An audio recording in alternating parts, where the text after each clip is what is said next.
Всем привет, это проект Альфа. Hello everybody, this is Project Alpha. You are watching us live. War Diary with Alexey Arestovich. Alexey is joining our studio. Good evening. Alexey, so let's start with a simple question that bothers me for the last few days as I analyze our agenda, geopolitical stuff here. Do you think Ukraine is a worthy or trustworthy negotiating party? In its current condition, you mean? Right. It is in the framework of interests that it understands. I don't think it's a question of negotiability. It's the problem that we don't see our own interests and we mix them often with the interests of the ruling class. Because they're very different interests. The soldier in a trench has one set of interests, his general has another, highest military political leadership has yet the other, and those who export timber and agricultural product and others, and they have their own interests, and those who are destitute, they have interests that are different from all that.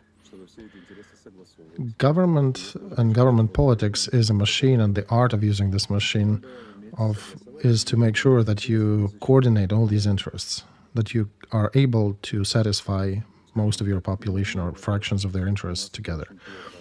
We unfortunately cannot do that effectively. We have a very poorly running machine, and we generally do not know how to play politics well. And if we're talking about the general goals of politics, how it is defined by Aristotle and Plato, as the goal of politics is to make sure that every member of society would continue developing and the society as a whole would be developing too, then we don't know how to use it if you judge us by this criteria. So we're limited by all our deficiencies. And if we take real interests as a basis, Alexey, that different layers of society know them, right? You've been bringing them up in your fashion. Everybody has some vision of the real interests for our country. How would you see that negotiating element? Well, it's simple here. If we go this way, we need a country that does not fight a war and that is developing rapidly. One can use the war to develop itself, but unfortunately we cannot do it. Even though in a history of wars, many countries used it as a good push for development. You can use defeat as the push to develop further, and many countries done that too. Actually, defeat is probably a better teacher than a victory, but I don't think we're capable to do that. We have a wrong coordination, wrong relations between elites and masses. Elites are getting everything, people are getting bossified and thrown in a trench, or they have to pay money to not be drafted. For me, the screaming example, this is one of the few that I'll continue bringing up until people get it, is that there are people who export national riches of Ukraine and who are getting kickbacks from the budget by up to 29%, the budget that is filled by people of Ukraine. So you all are paying twice for all that. Constitutionally, resources of the country belong to every Ukrainian, to all the people here, and similar as in Arab countries. And de facto, if we get a little Ukrainian born, we could have established a bank account and start depositing some monies there. Unfortunately, we do not do anything because all money is of our citizen, including up down to his kids and grandkids, is already sold forward in all the future by the oligarchs. This war highlighted a screaming incongruency of our model, inner model, to the external challenges that Ukraine is facing. So it is the house that is poorly built and poorly defending itself. A fairy tale about three piglets, right? And a screaming problem, very unjust, not only ethically unjust, but technically not working incongruency in relations between elites and masses. These things need to be changed. They either are changed by different political move, or they turn the whole country to revolution, and then things change this way. Otherwise, we'll be facing a country where elites live for short periods of time, and then they leave, and they leave for other countries where their families live, and people are just providing resources for these elites, so they would have their monies, and the elites' kids would be studying in Londons and Americas and everywhere else. And this will continue till Ukraine is completely depleted. If we disagree with such a future, we need to change it. and then there'll be an interesting conversation. How is it going to be changed? In your view, Alexey, does the West understand the interests of our ruling class? Oh, absolutely they do. Absolutely, Nikolai. They're specialists on real interests of our ruling classes, because for 33 years they've been dealing with them. And it is always, or often rather, connected with headaches and surprises from their Ukrainian partners whom they talk to. And they're also surprised that Ukrainian elites are failing to understand their own interests, which at least should cover the topic of survival, because the disconnect between the masses and elites is so glaring that now the question is arising whether elites can even achieve anything without direct enforcement that they're doing to their people, without using power. And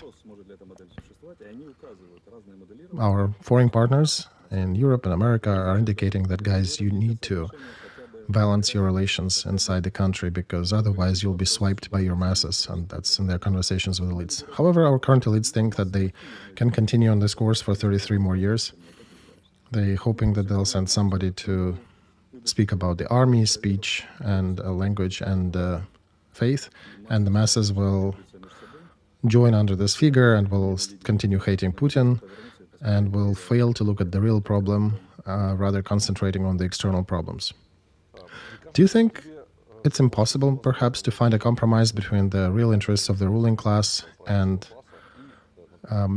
finishing the war in the fashion the West is seeing it now? Yeah, we're getting to the key question now, right, Nikolai? They, I think, do not see the exit out of this situation, and the exit that they're being offered does not satisfy them. And what we're talking about the ruling class now, we're talking about the ruling group that is on Bankova Street now. This is not exactly a class, this is more of a group. The class remains the same, oligarchs and public and less public figures who have keys to the budget, who have keys to the resources, to the media, to the exploitation of the system that supports their activities, that basically tells out to the people that God and Bandera have blessed that course, and that's how it will remain. Right now, as for ruling, it is a group, it's not a class. And these groups usually change as they come. Of course, the service groups from the media, they repaint themselves according to the current colors, actual colors of the ruling group. And when the new group will come, politically, to the political power in the country, these media resources will be serving them as well, and other ministries. The problem is, probably with those 30, 40 people who are the beneficiaries of the current system, and they do want to finish with this war because it gives them a lot of problems, this current state. But they don't know how to deal with the current group that runs the country, with the current actual bureaucracy. And some of them also learned how to make money during the war. So to a degree, they want these processes to unfold naturally. Nobody wants revolution. They are afraid of the next Maidan. If that is to happen, they think it'll make things worse. And they're all hoping that they'll just replace the group, but will keep the model. However, there is a cropping up amount of people now in this class who think that the model needs to be adjusted as well. They're generally agreeing that the rules need to change. They're agreeing to be playing in the open. They still need demands for private property and single rules for everybody. Generally, this is achievable if we want to balance, if we want to use the art of balancing the politics. And these people, these oligarchs, are ready to share, ready to invest in Ukraine, so that there would not be a situation when the ruling group that captured political power would start to use it as its own private property and private resource.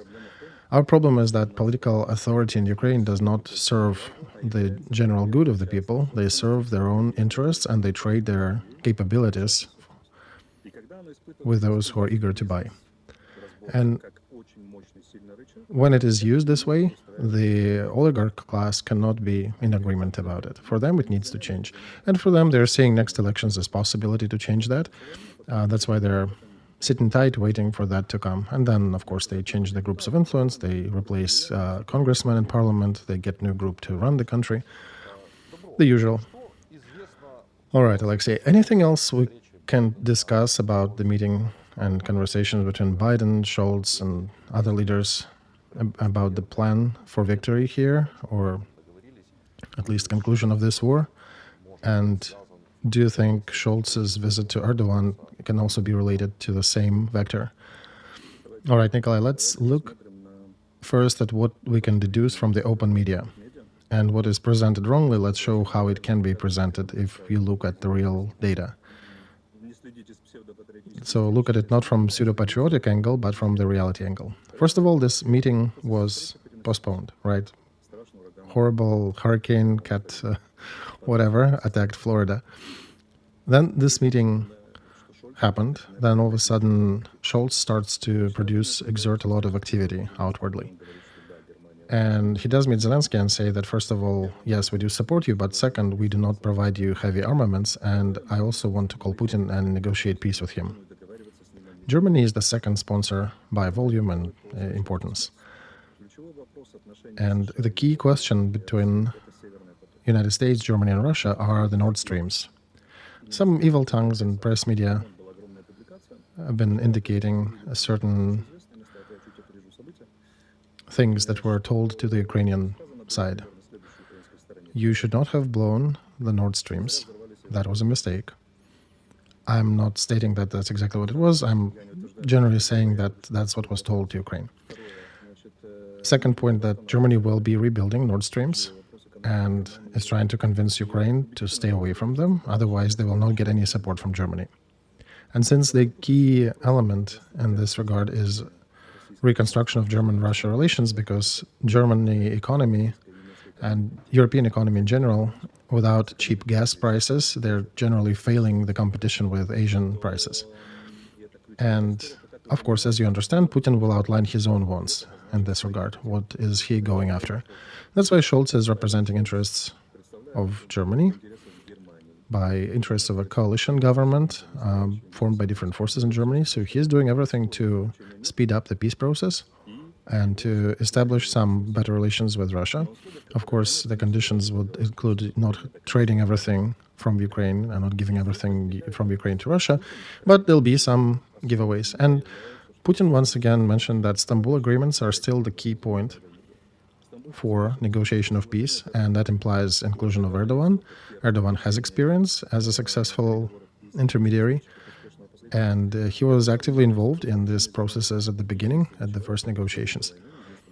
And he has good potential to continue helping with this effort. That's why Scholz and Erdogan connection is not a random one. It is a vector to push it to the end of war in the way Germany wants it to end. What does Biden want? Biden would want a ceasefire before November 5th. That would have definitely added points to Kamala. But Ukrainians, as I'm hearing, refused that ceasefire agreement. And again, there are more rumors. I don't know how much we can trust it, but what I hear that our American partners on the Democratic side specifically have told Ukraine that they are remembering that Ukraine is not wanting to follow their guidance or follow the agreement with them. So regardless of what will it hide in the future, if you are going for some goal, you need some locomotive. You need somebody to push this situation. And right now, Scholz is that locomotive for that negotiation stage. Remember, Macron was that locomotive a while ago. And of course, since he is interested, he is meeting with the partners, with Biden, with Erdogan, with others in Europe. And given that Biden has some deficiencies in his state, so he cannot move too much, and especially going to Turkey, that's a long flight. So Scholz is there, and he's being very active. He's pushing that situation. Alexey, there were also conversations that gathering of four, Biden, Scholz, Macron, and Starmer, they, having reviewed the plan of victory of Zelensky, they have to agree, if not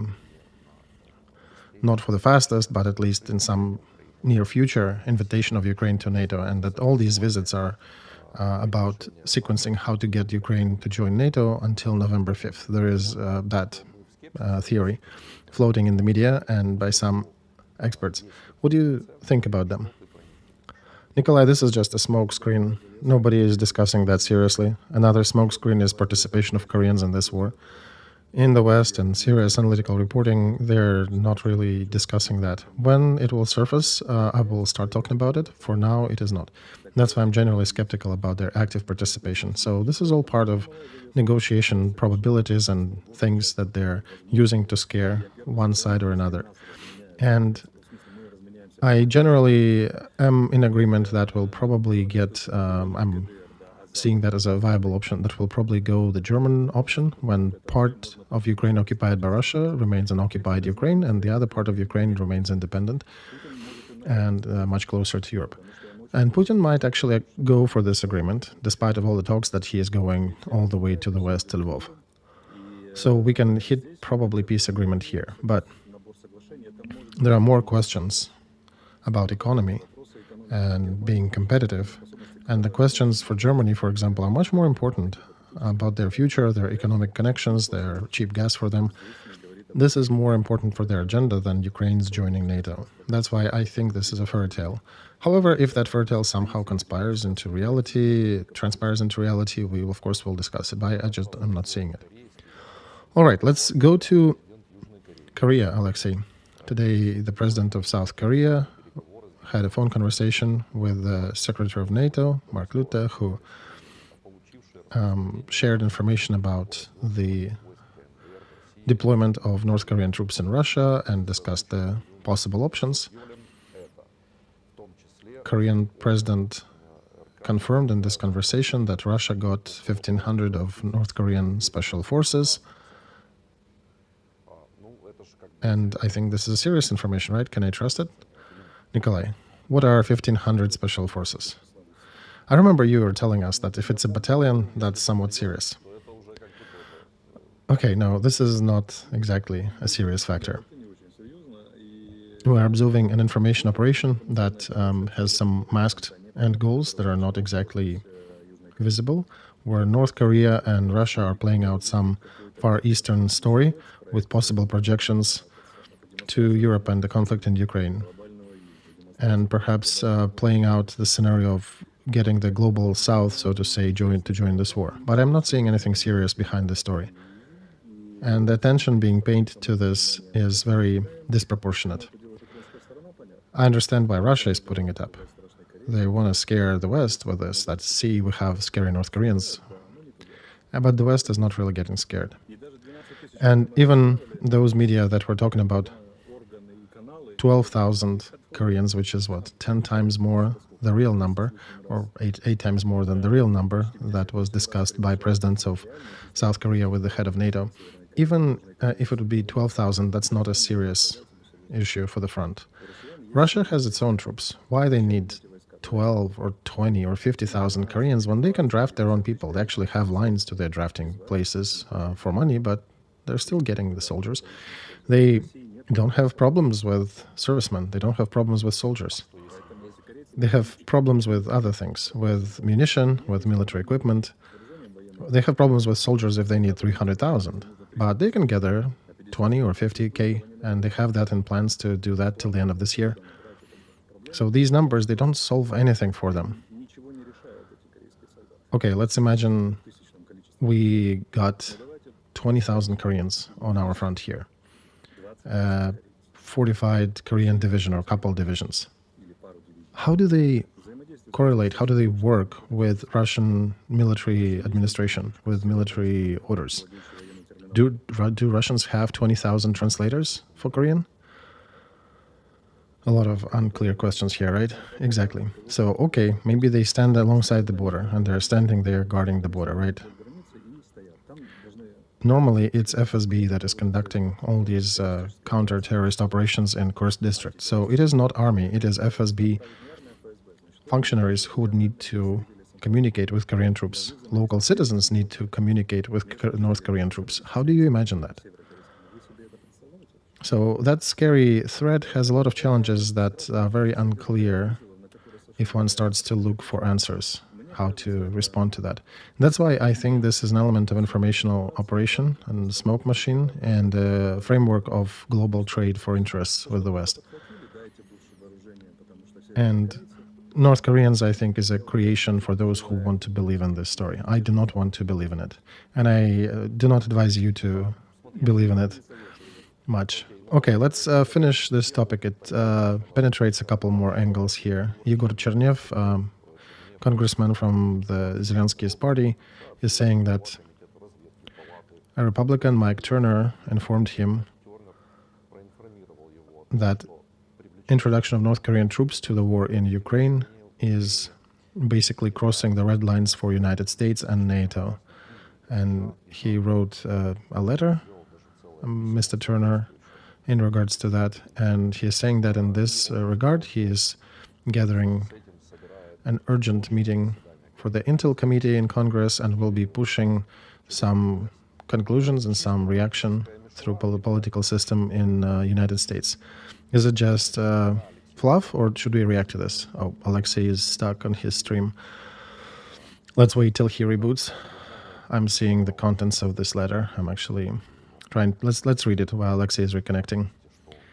So, in his letter to White House, the copy of which he sent to Chernev, Turner is saying he's appealing to conduct an urgent meeting and provide an urgent answer from the United States to Koreans appearing on the front to not allow for the conflict to expand. But for now, it looks like if these 1,500 of scary special forces from North Korea will get to the front in Ukraine, it doesn't look like it will really change much on the real scale, 1,500 persons. So what is the reaction of the president of South Korea? He made a statement that Russian military operation in Ukraine, the recklessness joining of military forces and getting closer with North Korea confirms the dangers that are looming over the Pacific region as well. Oh, okay, we see Alexey is back. Still no sound, Alexey. You need to reboot again. Sorry. I don't know why the sound disconnected. All right, meantime, let's continue. What else did he make a statement about? He's saying that these events are fundamentally dismantling international order and threatening peace on the Korean Peninsula and in the world at large. Seoul is not going to ignore and do nothing about this. North Korea had violated simple trade operations by providing elite troops to Russia, and South Korea is paying a lot of attention to the development and will continue consulting and making steps together with NATO leadership according to that situational development. Alexey is back with us. Do we have the sound? Yeah, we do. Okay, great. So looking at the statement that you read, this can be understood as follows. South Korea is concerned about the strengthening of relations, especially military relations between North Korea and Russia, that Russia is also aiding North Koreans to expand their military capability. And South Korea is one of the 5 leading allies of NATO outside of NATO, and they're paying attention themselves and they're drawing NATO attention to that fact and probable expansion of capabilities with North Korea as a result of cooperation with Russia, with a probable angle of expanding capabilities of South Korea to parry these developments. And I think that's the operation they are generally conducting with these statements and activity. And our side picked this up as well, these news, because we're solving our own problems and asking more aid from NATO as well. So that's the angle I'm looking at on this. All right, tell me theoretically, these 1,500 of elite special forces, what can they do on the front? Can they get real battle experience to maybe use it later to attack maybe South Korea? Nikolai, looking at the losses of Russian special force detachments in this war and the personnel of some brigades, of special brigades, was completely replaced 2 times or 3 times. If somebody will get this experience, it'll be very few who will be able to come back.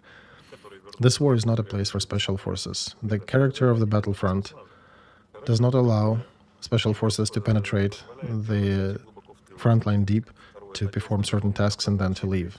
Special forces only get some opportunities to do something here when there is a lot of maneuver fighting, like Kharkov operation or Kursk incursion. But the moment the front is more or less fixed, that becomes a much more difficult proposition. Just to get through the front that is being controlled by different means, including drone measurements and all, it's difficult. It's nearly impossible, even if you're super duper special forces. So they will not be able to transfer too much experience in this regard. But the operative level, if they send their officers to the commanding posts of Russian divisions and brigades that are making decisions, if they would be there with the translators and understanding and watching how the battle control is executed, because that would be probably most beneficial for them if they figured a way to do it. Because operative command is essentially something, the force that stitches strategic command and operational in the field. Otherwise, 1500, this is just a scary story for housewives whom we dearly love. And what do? They come to the front to break more bricks over their heads. I think Bloomberg made a publication that they're like wolves who've been brainwashed by the Korean propaganda, North Korean propaganda, and now they'll be fighting for Kim Jong Il. This is all funny. I think it's just entertaining. All right, still, I want to poke this question one more time. In our last stream, Alexey, if you want to finish somebody, yeah, please continue. So in last stream, you suggested to pay attention to the areas how Russia is conducting its offensive, that they're essentially following the mineral resources and they're capturing those areas. They're capturing Ukraine's resources in the logic of this war. And as you were saying, special forces do not have a place on this war, the way you see it.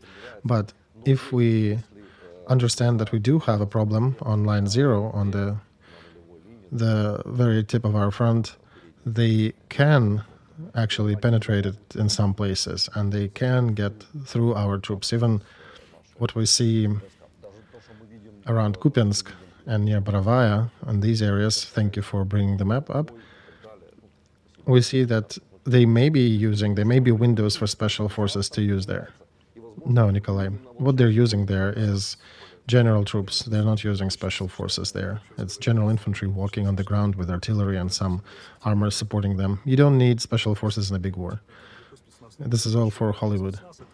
Special forces is for anti-partisan warfare. That's a better use for it. But the real big war is heavy mechanized and joint detachments. They are the ones judging and solving the destinies in the big war. Of course, a significant group of special forces, if you concentrate them and if you attack our position somewhere, they can help Russians to break through somewhere. But with such a manner of use, the way Russia is using them, they'll run out of them, these 1,500, very quickly. After having captured a couple of companies or battalion posts of operation, they'll be out of these forces from Korea. And I'm really curious, how will they communicate? Especially with that Bloomberg is writing, those who've been in the information vacuum, who've been brainwashed in North Korea, how are they going to communicate with Russian command? These are fairy tales, again, for the housewives, very deeply respected housewives by us. That's why we're here explaining to you how things work on this war. And that's my opinion on this. All right, let's take a look at the map. And recently it was announced that there is evacuation in Kupyansk. Yeah, evacuation was announced last week. Civilian evacuation was announced about 7 days ago because the enemy continues to move and we're failing to hold them. We see them moving slowly, but we see them generally encircling Kupyansk area in a standard circle. If you walk around the whole front line, you can see all along the front, you can see all these pincer movements around. You can see the red tentacles going around the green areas. And these areas can be small, can be big, but it's the same pincer movement that was invented in 1944 by Red Army. That has not disappeared anywhere, and they're pretty good masters of using it. And now I'm switching to cussing language to address our inability to counter that. Consider me having sweared here for 2 minutes, and now we can continue. Röpke, German war analytics expert, mentioned that there is still movement. They're seeing that Russia is pressing along the railroad. They're pushing our brigade that was holding defense there near Chastov Yar. And I want to say here that the situation is very complex and it has a trend to develop towards worsening, towards more complicating itself. We also have problems in Toretsk. We have issues on South Pokrovsk region, and the enemy continues to push. We unfortunately cannot put any strong barrier for them to not proceed. We just managed to destroy some of their heavy equipment as they go. But you can see the pincer that are being formed. You can see as they're moving, the smaller pincer and the bigger pincer. And overall, we can see that engagement on the front are now taking a character of enforcing our troops to leave the areas of defense. This is a system approach used by our enemy, especially if you look, let's look down south, near Gornyak, Kurakhova. You can see exactly what we're talking about. See, our troops are holding this protrusion still, but Russians are doing everything to push them out. So they would leave here under threat of being surrounded.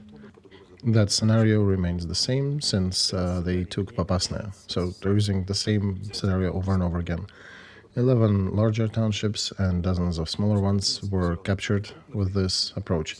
When we'll start thinking and figuring out how to counter it, I don't know. There is exact technology, there is a technique how to prevent this from happening, but I don't know when our central command will start using it, if ever. In the south, they are aggregating troops, but they're not going into any offensive. Don't know what they're waiting for. You mean the south on Zaporozhye direction? Yes, that direction near Orechov. And the second is Staromayorsk to help Kurachovsky. Here's that. Yeah, it's to the right. Yep, Velika Novoselka and that area.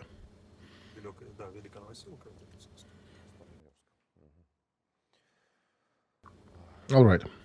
So, a little more about Bloomberg. There is another publication about it, that Ukraine is being sold piecemeal, and this is rather shameful for the West. Bloomberg published another article saying that selling Ukraine piecemeal is dropping a shadow of guilt on the West at large, and the West is trying to figure out how to stop Putin by selling Ukraine piecemeal. If you think it sounds too unreasonable, look at the facts. Russians are capturing the fifth territory, and all efforts of Ukraine to stop them are unsuccessful. And Russia continues to have enough arms and people on the front, while Ukraine is running out of steam trying to hold it. So this message from Bloomberg, what does it tell you? Well, that basically witnessing for everybody else that this article is most likely ordered from within Ukraine, and its task is to form public opinion on the West, to shame them a little. And our media in Ukraine are rarely giving their own analytics in the print. Very often they reprint Western publications. So we'll see. This probably will be used as a translated article in Ukraine as well. And the West, as we talked earlier, needs to be appointed as a guilty party to our unsuccess. And to do that, it's $50,000, maybe $100,000 to order such an article in any level media. And if you look at the expenses of our oligarchy, they spent $50,000 just on food a week, I guess. So it's a change for them to order anything like that. All right. About joining NATO, the head of NATO, Lute, is saying that he is suspecting Ukraine will become 33rd or 34th member of the alliance. He is saying that Ukraine will become a member of NATO eventually. And it looks so far that Ukraine likely will be number 33, but somebody may surface in front of them. Well, and you know, Alexey, what triggers me here a little bit is that somebody may appear on this sky, any other country that's in order. Somebody is more important with their situation than Ukraine. Do you think it's so?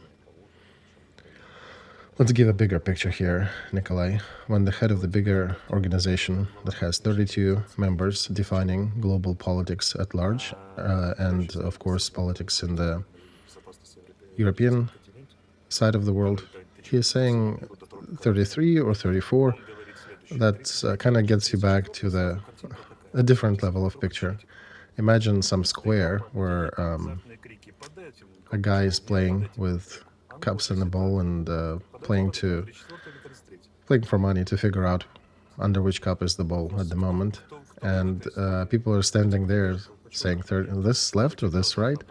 Who are you in this picture? The one rolling the ball with the cups? The one standing in the crowd? Or the one who just bet his money is about to lose them? In Russia, in the meantime, they are conducting BRICS summit, and this week Putin is supposed to meet with 5 world leaders and with General Secretary of the United Nations, including President of Turkey, Recep Erdogan will be there, Xi Jinping will be there, Modi most likely will attend. We'll see. It looks like Putin is gathering a big pole of the global south within his country for the meeting. He's actually succeeding more or less in gathering it. President of Brazil only for some reason, I guess, cannot make it or decided not to make it. But still, they have a lot of representation and there'll be a lot of high-level meetings there. Do you think they'll coordinate anything related to this war in Ukraine and to the global framework around it? Well, first of all, we understand why Scholz went to meet with Erdogan, because Erdogan will be meeting Putin. Second, people criticize BRICS for being without concrete tasks and well-defined goals, but de facto this is a group of countries with very defined interests who are most active players of so-called Global South. They will be talking, of course, about forming alternative financial system, alternative money transfer options going around dollar and euro, and trying to avoid them and British pound, because those are the pillars for support of the West. The main export of United States is not arms or anything else, it's a dollar. Euro is playing the same function for Europe. So these countries are looking for being a little more independent and being able to provide for themselves with their own financial tools. Yes, it is the very nascence of this process. Of course, it's difficult for them to compete with the established convertible currencies. But these countries have figured out their interests. They're using Russian Federation as the ram to batter European castle, fortress, and they are harvesting the fruit of these actions. What fruit it is, the historians will figure out later, but in general we can already note that Global South is formed, they've defined their interests, and they're creating new institutions of a multipolar world, which actually was the goal of this war for Putin and for the other countries of that Global South. We're seeing the small house Yalta, where they're solving their principles of how will they defend their interests as they have recognized it. This is a big victory for the Global South and their resistance to the Global West. And of course, however funny and puny their efforts in the financial world are looking at the moment, this is the first big step to a bigger victory eventually and getting some independence from the West and washing out the strength of dollar and euro. So they do understand that.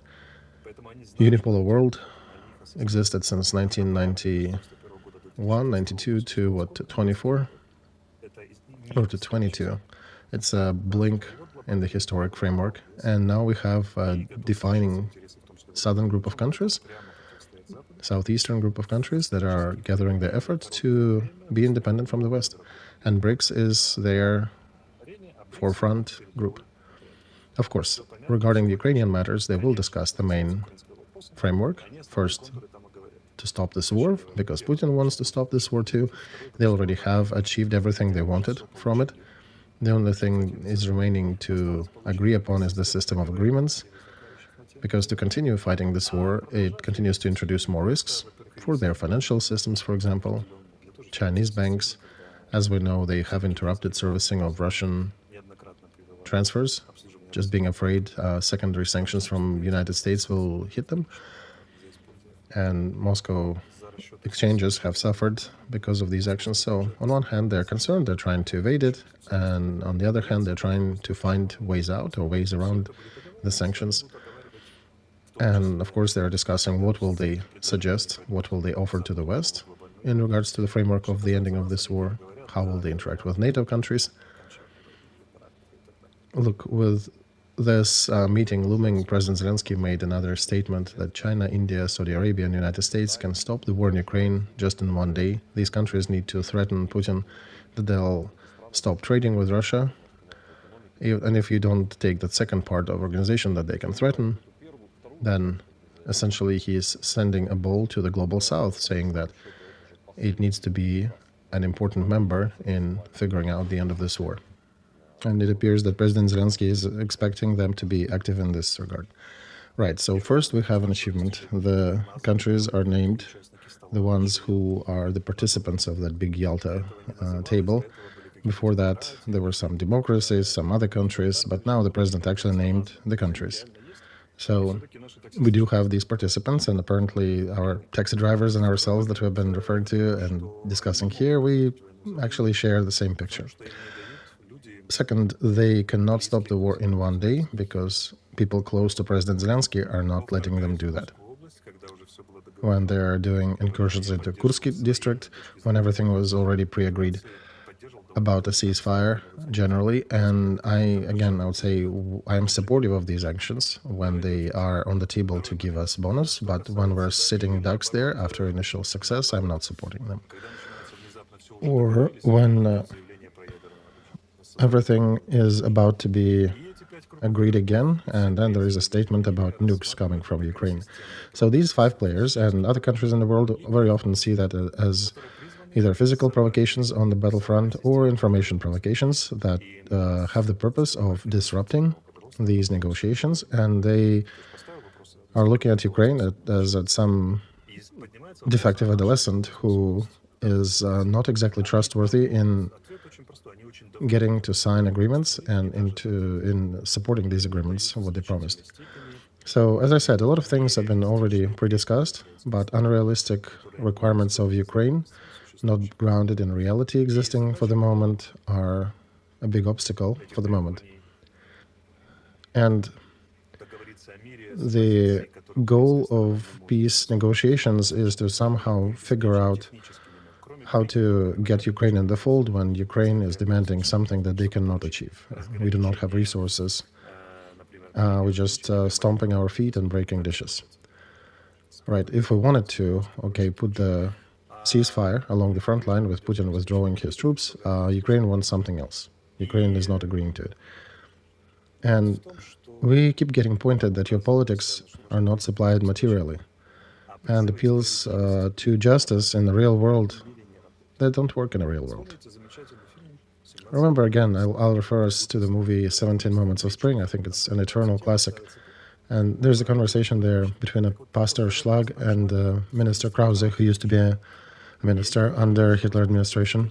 And they're discussing that allies are about to talk to Himmler, who is representing Germany.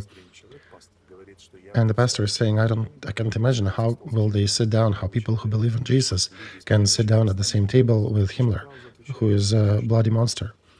To which Krause responds very precisely, Dear pastor, politics doesn't care about good or evil, it cares about the balance of powers. And we don't have power, in this case in Ukraine, because we cannot be serious when we 80%, up to 80% depend on the West. And the global South also takes us this way. They think we're not individual. They think we only represent the West, being so dependent on them and their will. And however they want us to be independent. Modi's visit from India here and a lot of agreements they signed, they do want Ukraine to be more independent from the West. And they're trying to establish direct contacts with us. This is, I think, one of our positions that we should be demanding from the West, certain degree of freedom in interacting with the global South, perhaps with approval or with some coordination with the West, but not totally dependent on them. And this is one of the future vectors for Ukraine's development, to establish our stability. But we unfortunately concentrate our efforts not in that area. We demand some unrealistic goals in this war. We want to punish Putin, but the global South do not consider Putin to be punishable or evil. They consider him to be part of their system who went for a huge step, wasted a lot of people, a lot of lives of their own citizens and other citizens, to achieve the goals of the Global South. And they're visiting his summit, being thankful to a degree to his expressed power and action. We, however, remain naive about this reality. This costs us more lives, more destroyed townships, more citizens leaving our country or dying. How many more tens of thousands do we need to lose, and how many more territories do we need to lose to really come to that conclusion that we have defined about a year ago that could have been stopped, this war could have been stopped a year ago, and nothing really changed over a year. Over this year, however, we have lost several dozens, tens of thousands of our lives just on our side. More territories we have lost to Russia. Why a year ago we talked about that? Now everything is just being confirmed with reality, what we predicted, and why are we continuing this war? None of our wants will be executed upon. They're not taken seriously because they're not supported materially, and naive appeals to some justice or morality, they just don't work.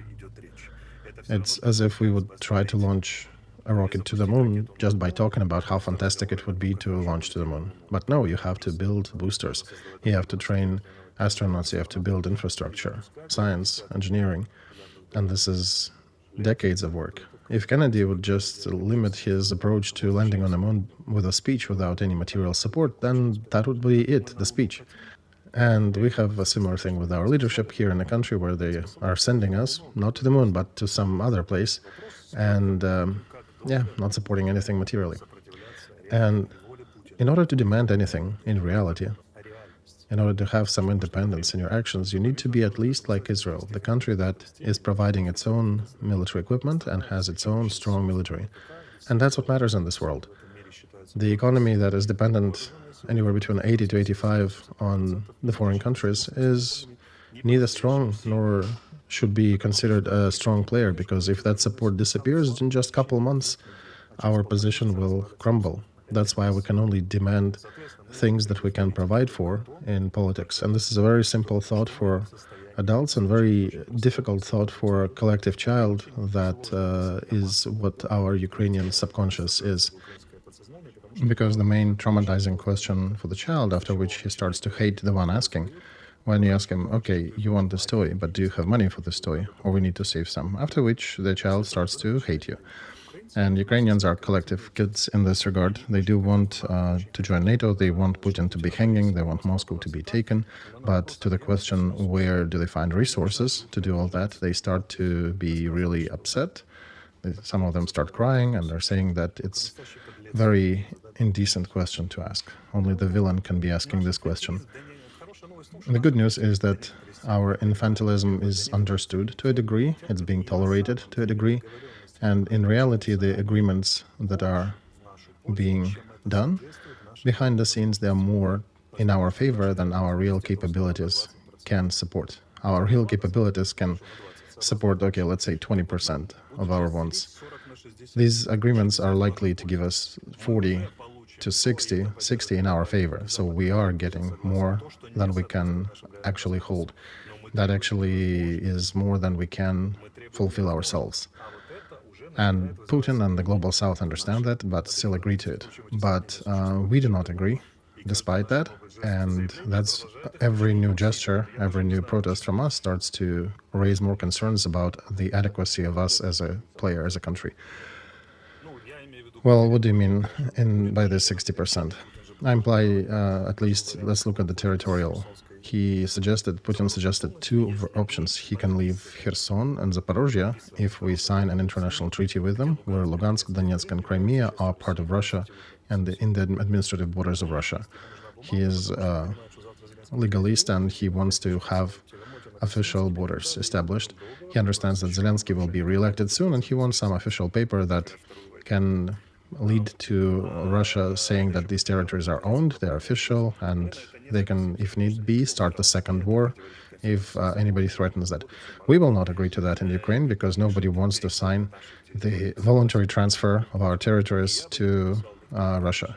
I wouldn't have signed it, nobody else would have signed it. So de facto it will be by the front line, like it was in Korea, like it was with North Cyprus, like it was with Germany at some time. So de facto Putin will count these territories as his own, the euro, they added it to their constitution, but the euro internationally, ourselves, and even Chinese will be saying, and Iran will be saying that these territories are Ukrainian territories under occupation. And there'll be some regime running these territories. And what kind of regime will it be? We'll see, because Putin is not eternal. He will disappear from the stage eventually. And we'll see if our material abilities will match that situation that will unfold later. And perhaps there'll be other ways to bring these territories back. That's why I'm suggesting to concentrate on our current capabilities and on fostering them and on reality that can help us to define our future path forward. And we do have elites which have deficiencies that we're discussing here. Right. Zelensky also made another statement, Alexey, about these peace initiatives, also including that Friends of Peace of Brazil and China. He said that if that unites the world around one plan, I'm actually for it. He said that it's not a bad opportunity to hold G20 in November and discuss all that with the countries that are going to be present there.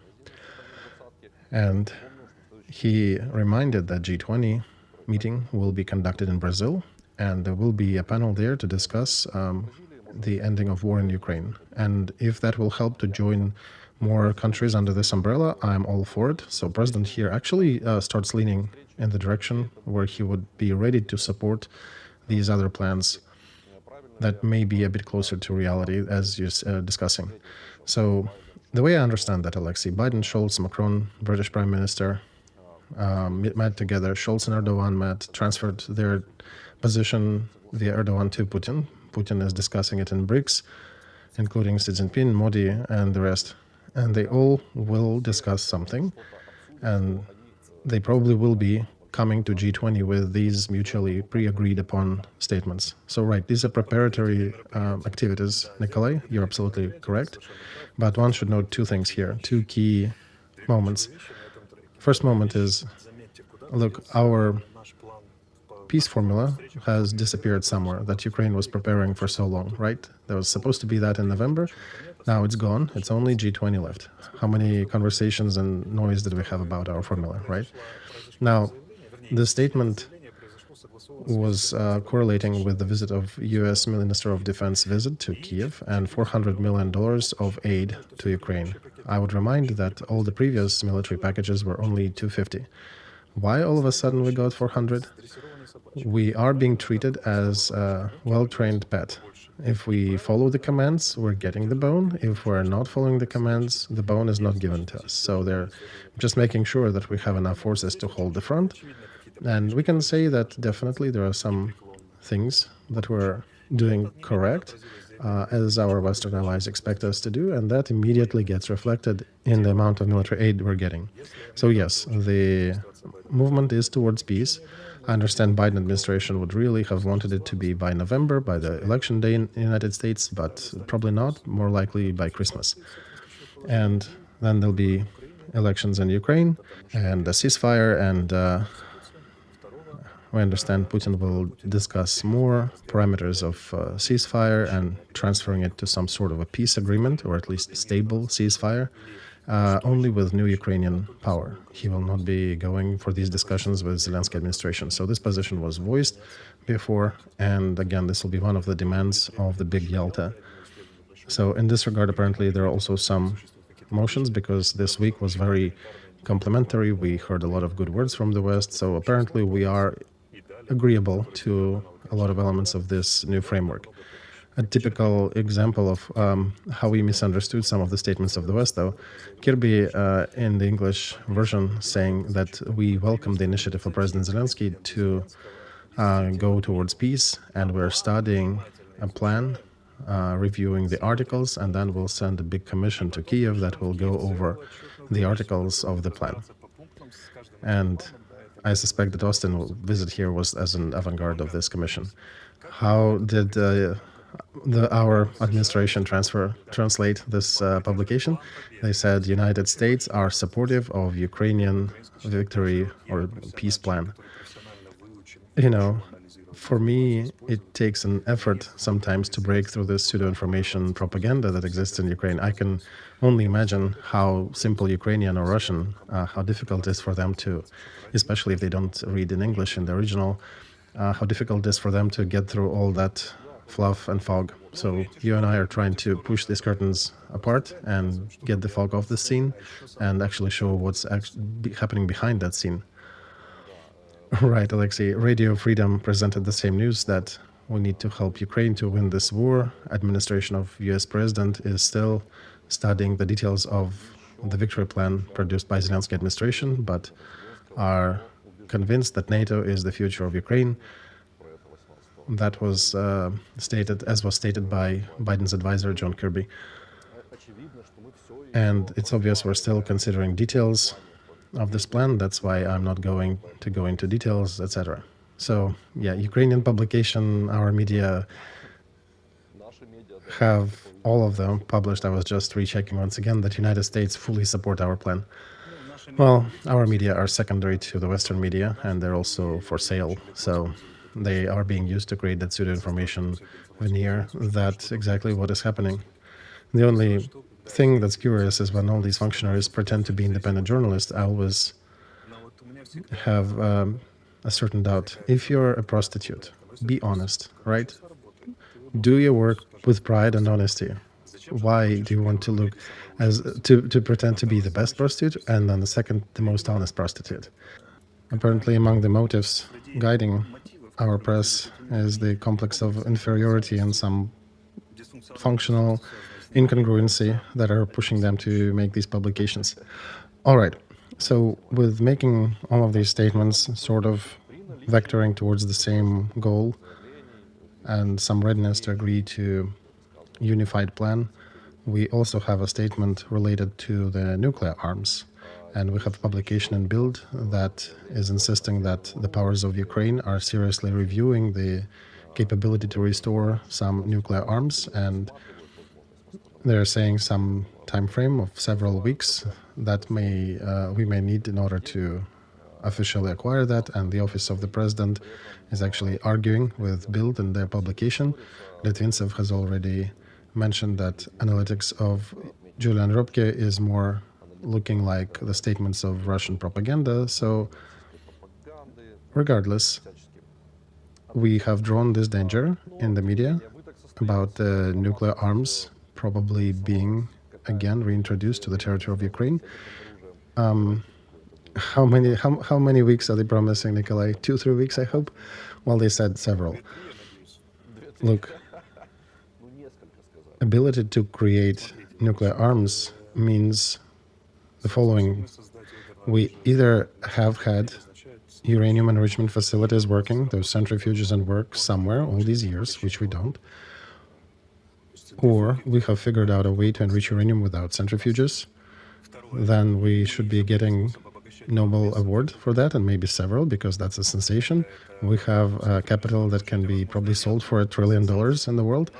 That's scientific discovery. Or third, if we have not given our nuclear arms, we actually have preserved it. It was being hidden in certain stockpiles. We may test it, and we can probably attach the nuclear warhead to some other missile and say, hey, we have it, which will be a pretty heavy violation of international agreements and will probably be reviewed collectively by the participants of the Budapest Memorandum, including United Nations and everybody else. So pick your probabilities. Oh, and the fourth, we're being lied to, right? Pick what you like better. Who has lied so boldly to us, right? Some unknown bureaucrat from the administration. The country that cannot establish a proper production of mortar mines will now threaten to build nuclear arms, right? Well, what if suddenly that happens? You know, I think, again, continuing our sarcasm here, I feel sorry for Vladimir Putin at the moment, because he did make a statement that we will never allow Ukraine to have nuclear arms. And he was probably asked the question in relation to this interview, and he had to reiterate his statement again. I don't think he understood how that reality is even possible, but he answered. And I guess the fifth option is also possible. because that's what Vlad did by transferring some of their nuclear arms to Belarus. So somebody may transfer nuclear arms to us as well.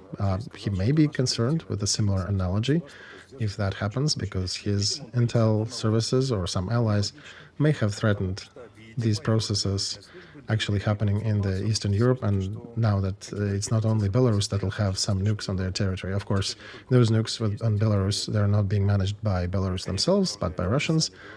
And in the same fashion, that may probably, as a probability, happen in Ukraine. But Russia would be seriously afraid if we get this capability, because knowing us, they would probably expect that we'll smash them on the head in the Kremlin with those couple of ballistic missiles that if we had them. But I want to say that all the contexts and how we call them the taxi drivers in Europe and United States actually started calculating the probability of this statement, and they finally smiled and said, well, here is Kursk 2. That's another operation to disrupt the situation that makes it more problematic to continue with peace treaty and ceasefire. We've been expecting something like an incursion in Kursk district, maybe in Bryansk, but thankfully it is just a statement on paper about nukes, and they ran to calculate, and they're actually confirming that they don't see a path forward for Ukraine to get nukes, to acquire nukes so quickly, neither in several weeks nor in several years. It's not so simple. Transfer, that's a more physically possible reality, and maybe that's what Vladimir Putin was answering, because getting a nuke on his head in Kremlin is definitely not part of his reality, because when we don't find a tank division to conduct another Kursk incursion, they're concerned that we may instead just drop a nuke on the Kremlin, and rightfully so, because we could, I guess, as in our current configuration, we could have done it, and then maybe that's what we need. We could be saying that, hey, give us back the territories and we do not create nuclear arms. We could use that as additional card. Something like that, Nikolai. Is it normal, though, in the regime of what's happening in relation to how the regions are being traded and the agreements are ongoing? Well, given that our president came out and said we're not going to build any nukes, those who talk to the president, they do not think it's a normal statement, so he had to come out and make the statement because he was advised to, either internally or externally, but yeah. All right, end of first hour.